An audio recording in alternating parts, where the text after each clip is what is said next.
Hey, thank you so much for having me. It's so good to be here with all of you, and what a great talk we just heard as well. That really impacted me. But just to give you a little backstory on me, so my name is Aman. I'm born and raised in Dubai, hot Dubai in the United Arab Emirates, where I lived for 17 years of my life. I came over to Boston in 2016, and I went to Bentley University. While at the university, I got this idea for a cold brew company. And when I graduated, I was able to grow it over 950% in just 6 months. We went from zero to over 30 stores and we grew like wildfire. But what a lot of people don't know is that through the process, I nearly lost myself. What a lot of people don't know is that past the successes that they saw externally, internally, I was a wreck. And today I'm going to talk to you a little bit more about the hustle culture that I struggled with, how I burnt out, and what I would do if I had an extra hour every day. So going back to the beginning, I come from a family of entrepreneurs. I've never really seen someone go work for someone else in their life. I've always seen someone do their own business, do their own thing, and be successful. So naturally for me, I always thought I would do the same. The thought of running my own business was always something I knew I would do. I just didn't know what it would look like. That was until my freshman year of college. So during the fall semester of my freshman year, I was up late one night in the library studying, and I needed an energy. Naturally, because it was so late, our on-campus coffee shop was closed. So I go to the vending machine and I grab one of these sugary coffees. And just a couple sips in, I realize, wow, this is loaded with so much sugar. The coffee doesn't work. I have a sugar crash. So feeling pretty defeated, I walk back down to my dorm room that night and I think, why can't I fix this? Why can't there be an attractive, approachable coffee for someone like me with no sugars and no sugar crash? What I do is I buy my own cold brew maker, and I go back home to Dubai that summer. Now, because Dubai is so hot, iced drinks are really popular, whether it's iced teas, iced coffees, or lemonades. They really rule the scene.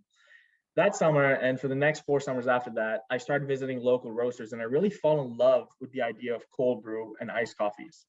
I love how refreshing they are, and I love how smooth they taste with no added sugars. That's because when made right, cold brew and well-made iced coffees doesn't need anything else. There's a natural sweetness that comes out from the brewing process that doesn't need you to add anything that you will cause you to have a sugar crash. Now, over the next 4 years, that's how I made coffee while I was back home and while I was in college. Fast forward to the spring of my senior year, and as an entrepreneurship major, we all had to start and launch our own businesses in order to graduate.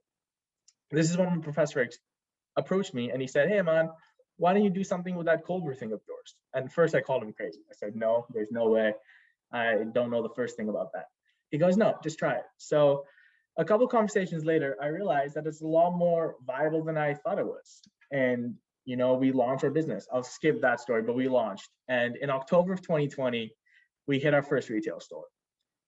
Then out of nowhere, interest grew. We added multiple distributors. We had people calling in from all over the country who wanted our coffee. And we just kept fulfilling it. We just kept fulfilling those orders. And over the next 6 months, like I said, we grew over 950%. That's when the problem started. Because you see, what happened was when we started growing, I placed unrealistic expectations on not just myself, but on the business that I was operating.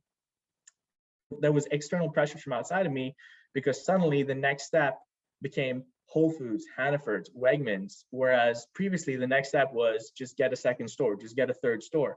And now there was this thing brewing and boiling inside of me, and eventually it had to pop. And oh my goodness, pop it did. There was one day where I just completely broke down and I realized, what am I even doing? Where is this pressure coming from? Why do I no longer even enjoy this thing that I, fought so hard to even bring to life? And that's when I realized my issue. My issue was that in growing my business, I lost track of growing myself. And that is something that I'd love to talk to you a little bit more about today.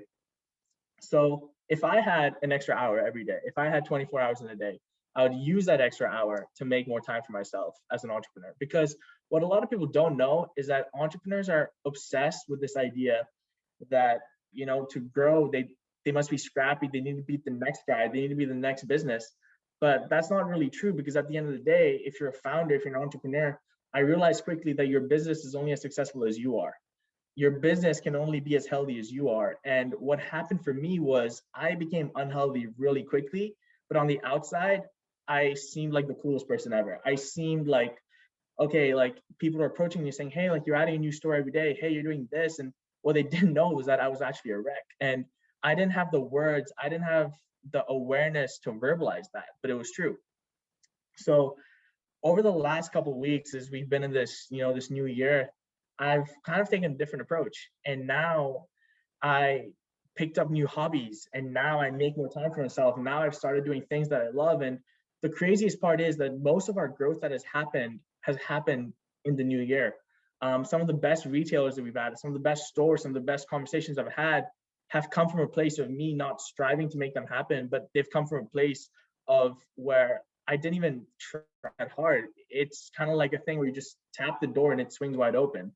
And people might put that down to luck or this or that, but I truly think that it just came from the fact that I was a healthier person in the new year, that I was a more self-aware person. I knew what I needed to do, and I wasn't letting the pressures of the external world kind of cave me in and set goals for myself that I knew I would never be able to hit.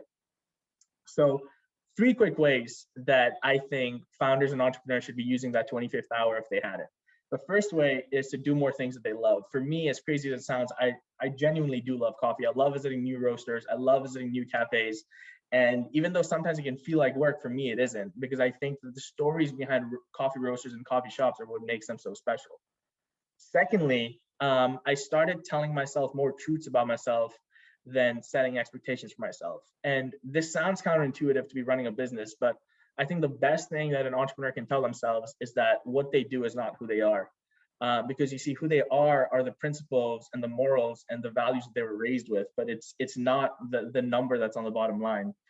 And finally, I think the biggest thing that an entrepreneur can do if they had an extra hour is just take it one day at a time. Just watch that movie, like go on a walk, take out 35 minutes to go on a run when, the world tells you that you shouldn't be.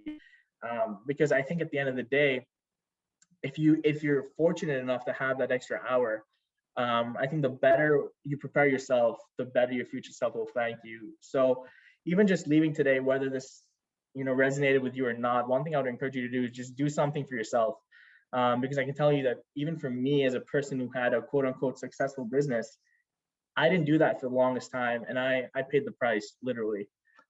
So I hope that encourages you, and yeah, take care.